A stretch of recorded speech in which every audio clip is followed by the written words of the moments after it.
Mario, thanks so much for being here. I'm excited to have a conversation with you because I know I've known you first of all for well over a decade, close to 2 decades, and in working together, I learned a lot from you, especially about how to really analyze the data that you get, whether that's point of sale data or that's just product data in general, forecasting and so forth, and how to translate that into a meaningful plan of action for a retailer or for a company.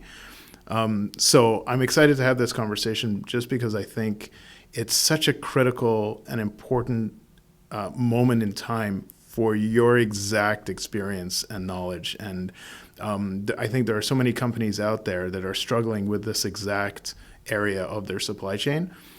So I think hopefully, some of this conversation can shed some light on what a company might be able to think or do, or maybe just a general direction that they could take their thought process to maybe make improvements and help and develop their current supply chain and deal with some of the challenges. Right. So with that introduction, I'd say supply chain as it stands today, it's probably the most challenging area to work in.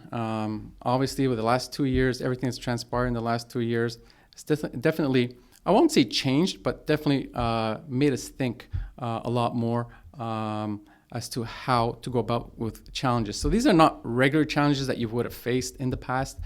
They are longer term challenges, but and what I also found is in the last couple of years, it's not us and them anymore. So it's really now working together. The problems that we are facing as a supplier are the same problems retailers are facing as the primary exporter. So because we're in this situation together, we're kind of closer knit together from that sense. Where it was, hey, Mario, you're not performing as well. We're going to penalize you.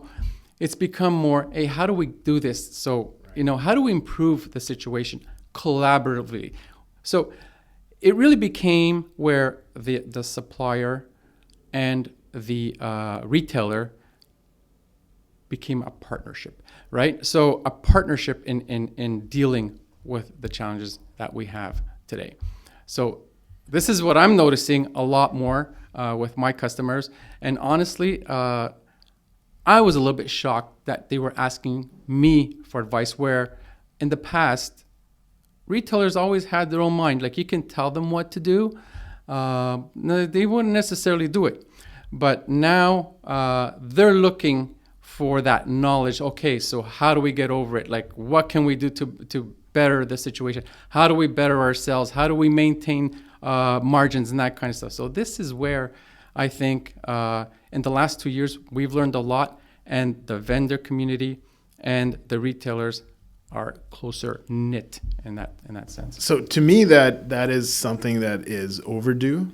And I think that a lot of retailers looked over the value that could be brought by some of their providers and their suppliers or the brands they worked with or companies they worked with, and it's really it makes me happy to hear you say that, because I don't know how many times like we've been in meetings together, getting hit over the head with here's performance numbers, and then we have the answer for it, but they don't want to hear it because that's not what they're thinking they want to do, right? So I think this collaborative standpoint on developing their supply chain with their partners, that's really, really awesome to hear.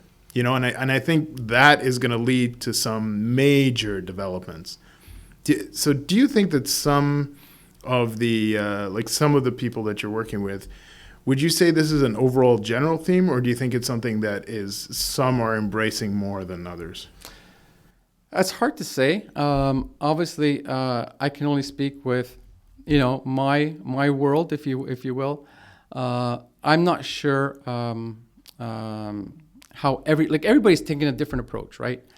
And obviously, with me becoming more involved with the customer, I have monthly calls with the customer, and honestly, we rehash the problems that we're going through and how we're going to deal with those problems. Sometimes it's not always what they want to hear, So, historically speaking, there's KPIs that every company needs to meet with when you're dealing with retailers.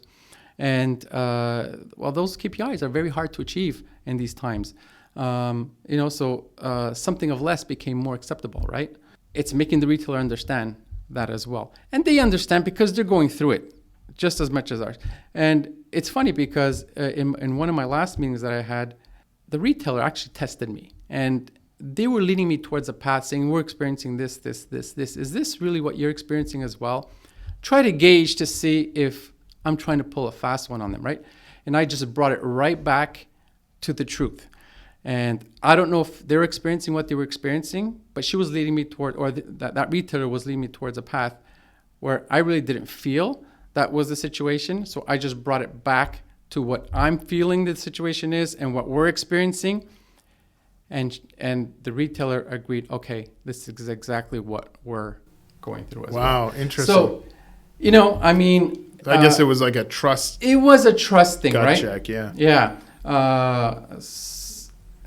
At the end of the day, you don't want to be the yes person because they don't always know more than you. So you have to be able to say, oh shoot, do I really agree with the person and say, yes, we're experiencing this? Or you just let out and saying, no, this is what we're experiencing today. This is the situation. This is how we're dealing with it. And that's when they came back and said, so we are experiencing the exact same thing as you. So in the end, the truth is always the best. It is, right. Well, you brought up a really interesting point just before that I want to touch on a little bit, because I think this is something that is a really great relationship builder that I think has been absent a lot in these relationships, is that the KPIs at this moment, I would say are very difficult to hit. Right. So during periods where there is crisis and everyone's facing that across the board, it's not like, your primary and secondary factories are struggling. It's everybody's having a tough time moving product. So in scenarios like that, I find it offers an opportunity for the partnership to grow, because it's crisis management as opposed to, regular trying to get to a 0.1% better here or during those times, a certain type of relationship is going to thrive. And that's one where it's truly collaborative, where like you described, you went in and you just told them the truth about what's going on. And if they're truly collaborative, they're going to work with you in that area, or at least they're going to listen to you. And now it's a back and forth, and now you have a conversation and you could work to something together. I know that we've been in situations where if we had the opportunity to do that, we could have done some amazing things, right? And we didn't often have that opportunity until there was a crisis. Right. I don't know if you remember, there was a certain product we were trying to bring to market, and I needed to actually go on the ground in factory to try to help get that product there. And during that entire process, the reality of that supply relationship, we developed such a close bond with that retailer, because it was a crisis. They needed it, and we were the only ones who can get it to them, and we did what we had to do. And coming out of that, it was a different relationship. Oh, 100%. At this point in time, because I'll call it a crisis that we're going through, you have to understand that when these type of things hit, a lot of things are impacted. So systems are impacted. The way the orders are generated are impacted. And then when the system relies on history, well, the history is really not good anymore, right? So you can't paint everything with everything with the same paintbrush. And this is where the relationship with a customer becomes key, because what ends up happening is because we're in a crisis and in stocks or whatever the KPI may be are at an all-time low, it doesn't mean every item within that selection falls under the same bucket. So they have their systems are not performing the way they are because whatever, the parameters are not set properly because of what they went through.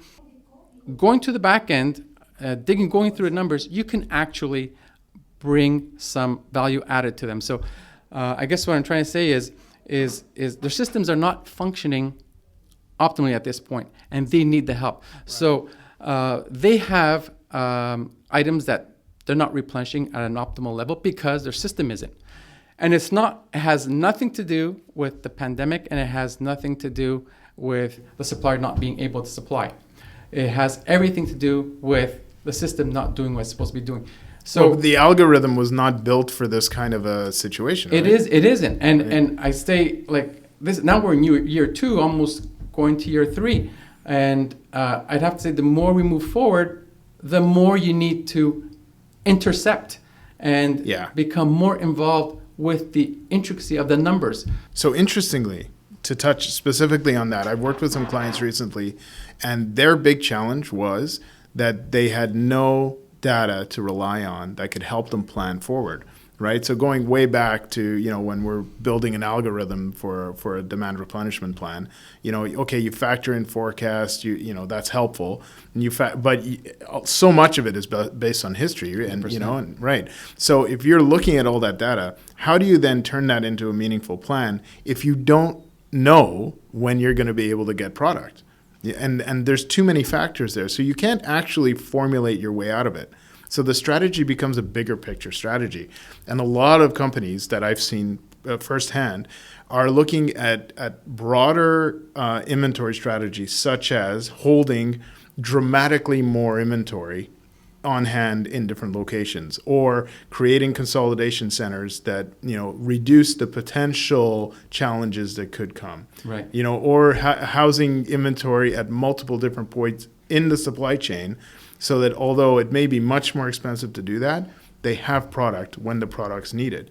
And because of the inflation that we're seeing, products are more expensive.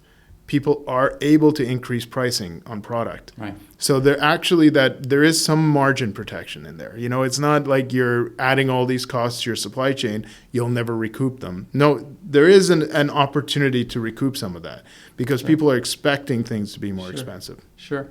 A lot of the smaller businesses are not going to be able to shoulder that. But on the flip side of that, a lot of the smaller businesses are going to have an opportunity now to get creative. And something I have seen, which I'm thrilled to say, is that the larger organizations are more willing to sit down with anyone with an innovative idea. Mm-hmm. And this is something that is really unique, because it used to be so difficult to get a meeting, to even have a conversation. Right. And I don't feel that that's so much the case anymore. Yeah. Everyone's looking for interesting ideas. No one's going to waste their time, and there are very smart people out there in a lot of these larger organizations who are hedging, themselves on with the issues. But I think there's a spirit of openness, to tie back to what you were saying before, and partnership and openness to, all right, maybe you do have an idea. Like let's talk about that. Right. And the other thing is, typically supply chain was a standalone department. They did their thing. They did their right. The more it moves forward. Now, at least I can speak from my perspective, the CFOs are now much more involved. I don't want to say in supply chain, but in those decisions that are required for supply chain, because of what we just spoke about. The investment now is that much more significant. So you're talking how it's going to affect your bottom line, and if you're a public traded company, you're talking growing top line, you're talking about profits, right? Yeah. At the end of the day, you're always talking profits. And because you've got that additional investment, the CFO is now a lot more involved in the decision making of how about we're going to do it, where we're going to allocate them, because you can't just do it right across the board, because you... For sure not. I mean, you double your inventory costs immediately. Correct. You double your warehousing costs immediately. A company can't just do that, because that impacts your ability to operate as an organization dramatically, right? Correct. So let me ask you a separate question. Sure. And you may not have direct involvement in this, but it would be really interesting to hear what your thoughts are on it. So as someone who's not actually tactically every day operating a supply chain flow, for example, What do you think are some of the interesting movement of product opportunities? So, for example, historically, majority of product moving into the U.S. is coming from China, Right. Trans-Pacific into West Coast ports, Right. some all-water ports, but predominantly West Coast. Right. When you start having your issues in L.A. and in the ports in China, all over the place, what do you think companies are going to start doing with like East Coast port options, moving through the Suez Canal, moving product in different, across the transatlantically, or? I mean, those are all options we should be looking at, right? I mean, those congestions are I don't think that we're at the end of the day, they're controlling the supply and demand, right? Let's call a spade a spade. They're controlling the supply and demand, right? It's not like there's not enough boats out there. There are boats out there, but they're parked. From that perspective. Now, have we looked at using other ports? I think at the end of the day, we're always looking for the ports that makes most economically sense, right? Right. So looking at other ports that or other channels that could be potential, it all comes down to cost. At the end of the day, are we specifically looking for it? I can't answer that because I don't have that back end or that side of the Sure. business under my realm. But at the end of the day, in my opinion, it'll all come down to cost, right? The costs have gone up. The cost of a container has gone up. The cost to bring it to port has gone up. The cost from bringing it from port to everything has gone up. Now, to add additional costs to that, you'd have to wait. At the end of the day, you can't pass those costs on to your retailer. Not all of them. No, Right. That's true. And as a matter of fact, it becomes a shared loss, if you will, right? We can't control the retailers. We tell the retailers you have to be here in terms of pricing, but the retailers... No, for sure. They're going to do what they need to what do. they want and Right. when they want to do Yeah, it. Right? absolutely. So basically, we swallow when I say we, the vendor swallows the pill. Well, the big boys are playing for market share, right? Like if you delay your price increase, well, Exactly. So that's the game that's going on right now. But to answer your question specifically to the different ports, it becomes a cost thing, right? You have to weigh. Well, going through those other channels, will it cut down on lead time? Does it get your product faster? Probably not, but it might offer you an opportunity to have product where you might not have it if you had moved it another way, right? Right. Which there's value in that, but like you said, it's you have to run the numbers and see the cost versus value. Correct.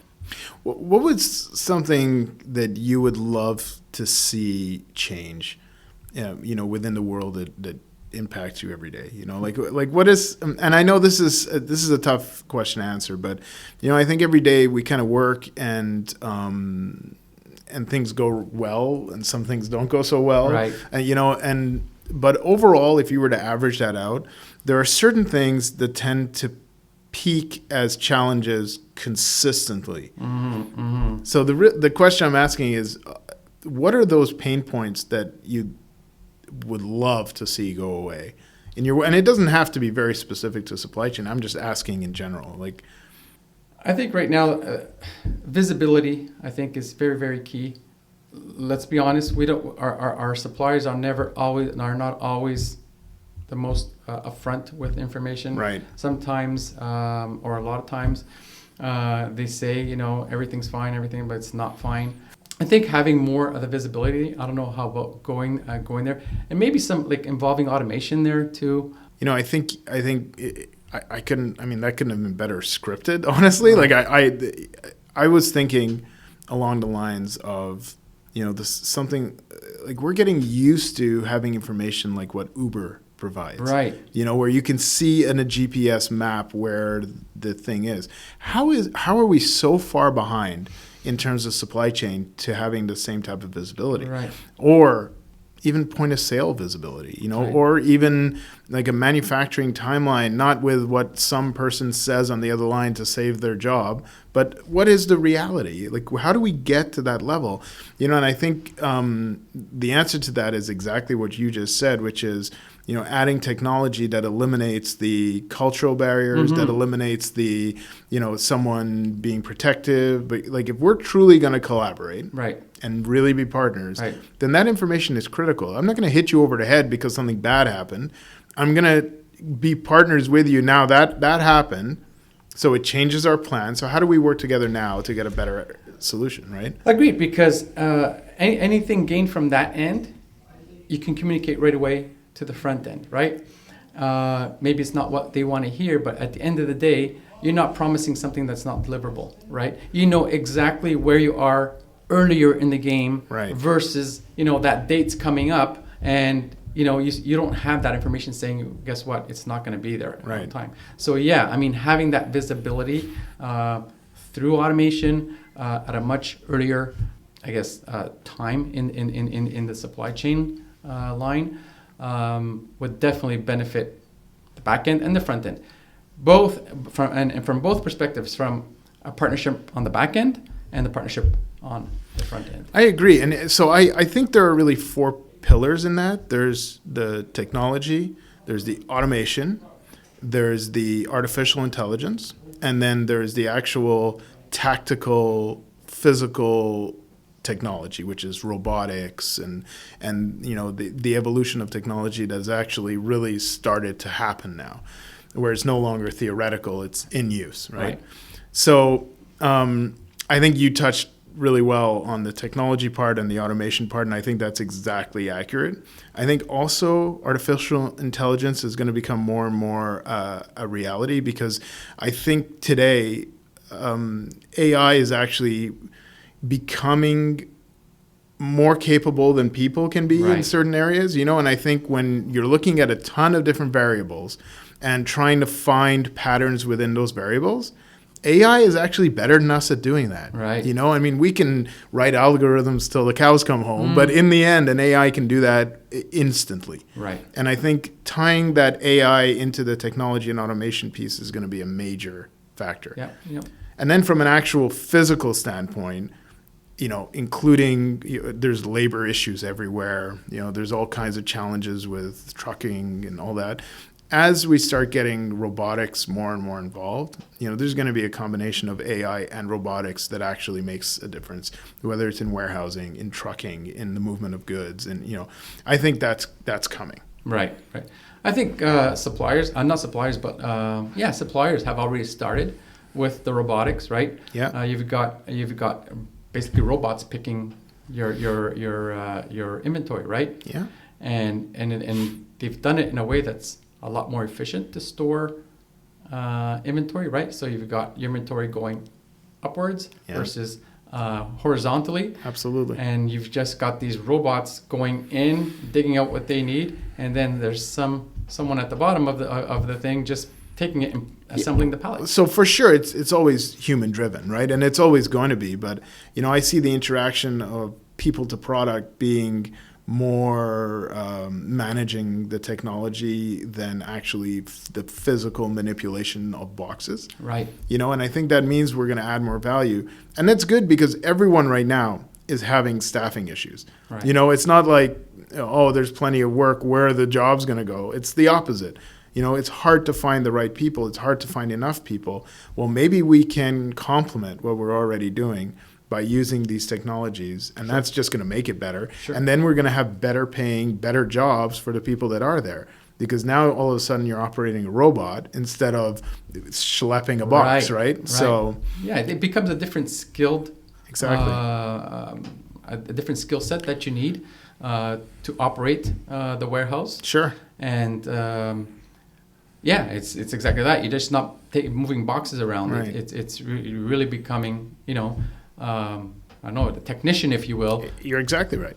Controlling that robot and make sure it does what it has to be doing, and troubleshooting where the robot misses, right? Make sure that the Terminator scenario doesn't happen.